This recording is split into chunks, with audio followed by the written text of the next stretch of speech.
ये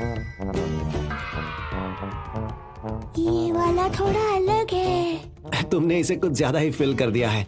ध्यान रखना, अगले वाले में कम फिलिंग करनी है। हाँ ठीक है।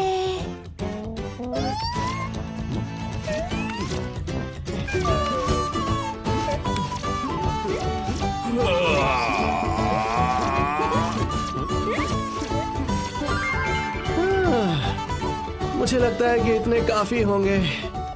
अब हम इन्हें पैन में रखकर मीडियम फ्लेम पर कुक करेंगे। एक बार इनमें अच्छे से कलर आने पर फ्लावर और पानी को मिक्स करके इसमें डालेंगे और फिर ढक देंगे।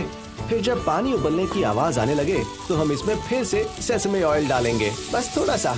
और फिर उसके बाद लो, हाँ, टेस्टी